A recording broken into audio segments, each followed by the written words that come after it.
This is Frank Pellow, roving reporter for Source FM. I'm here with Charlotte Hobson, who is chair of the judges of the Winston Graham Historical Fiction Prize. Is that right? That's right. What is the Winston Graham Historical Fiction Prize? Well, thanks, Frank. Thanks for having me in to talk to you. The Winston Graham Prize is a prize that was set up by the author, Winston Graham, who wrote Poldark. And when he died, he left some money to be set up for a prize for a literary work in his name, and he gave it to the Cornwall Museum in Truro to be administered. And so that's what we're doing. We've been doing that for a few years now. Excellent. So historical fictions all around the world, or is it Cornwall based? So it's historical fiction with a powerful sense of place. That's what we're looking for. So we're looking for books that are set in the UK and Ireland, and authors can be resident anywhere in the world, and they must be books that have been published in the previous year. But really we're focusing on that incredibly evocative setting for a historical novel that just transports you to a different time and place.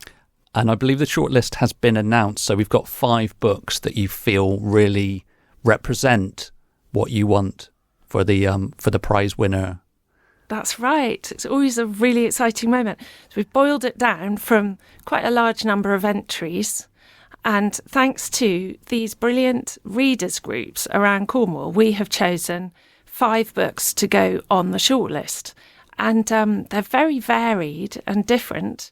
Have I got time to tell you which ones? All right, so we've got a book called Sea Scraper by Benjamin Wood, which is actually just after we chose it for the shortlist. It's been given the Nero Prize for fiction. So we've got a really good record on this prize of choosing books that win huge prizes elsewhere.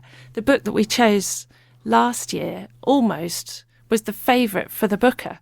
The Land in Winter, it was called. So that's thanks to our readers all over Cornwall. They've got a good eye. So we've got Sea Scraper, we've got The Pretender by Jo Harkin. That's only her second novel, a fantastic book set in Tudor England. Helm by Sarah Hall, which is a really original book about a wind.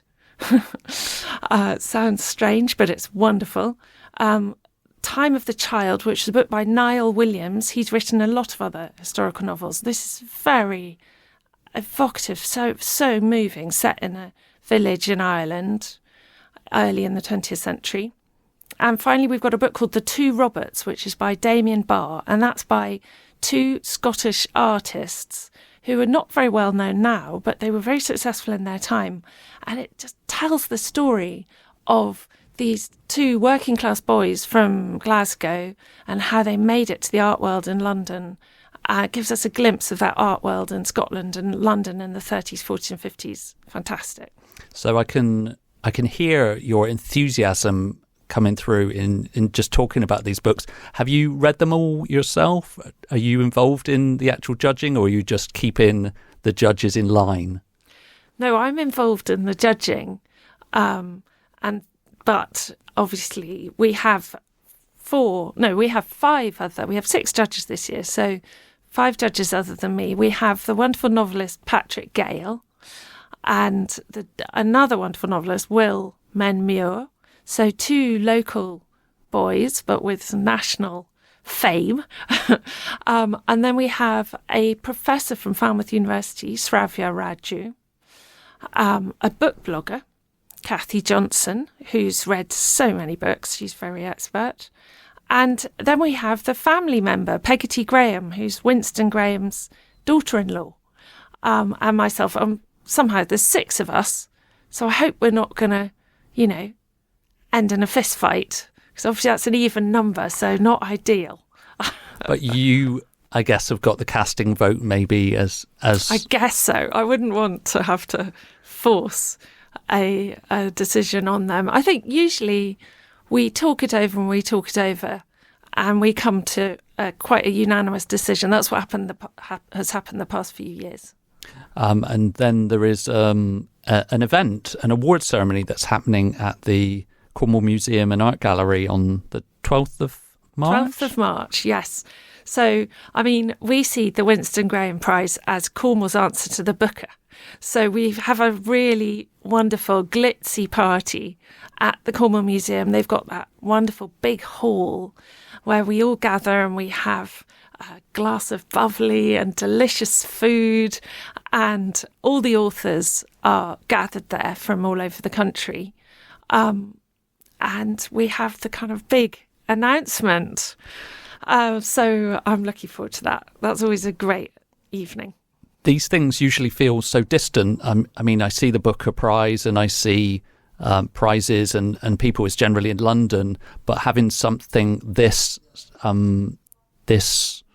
high status happening in Cornwall is quite a coup, don't you feel?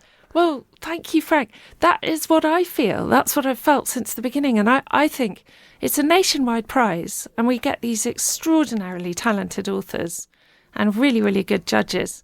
And I would like it to become a nationwide prize that benefits Cornwall, that brings the literary focus to Cornwall once a year, brings all these great authors down, and through our readers all over the county, it's really embedded in Cornish communities. We can just, make the most of it, really, and use it to our advantage.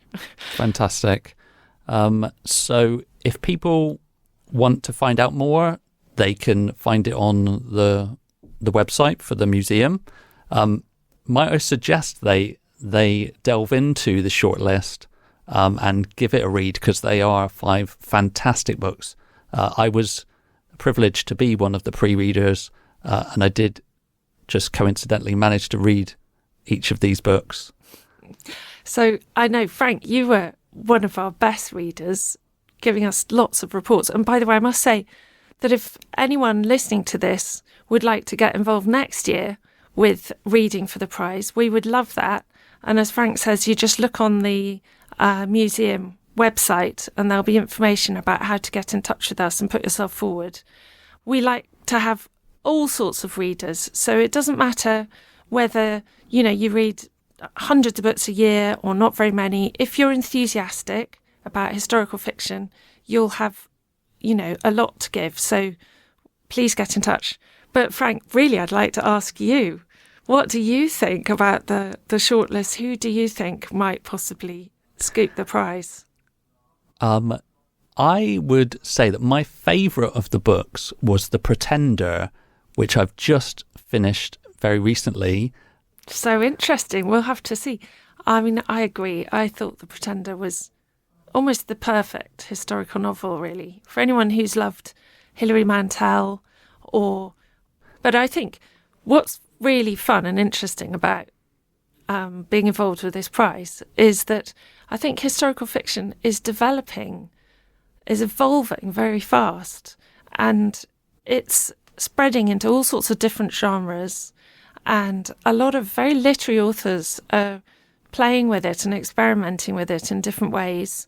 So, you just don't know what you're going to get when the lovely moment arrives and all these entries, delicious, new-smelling books arrive, and I unwrap them and I think, what's in there? There's honestly such a wide range of different books, isn't there? Yeah. So if anybody wants to find out more, they can go to the Cornwall Museum and Art Gallery website or on all sorts of social medias. These books are all available at your local library as well. Yeah, thank you very much, Charlotte. I look forward to hearing the results of the prize. Thank you so much, Frank.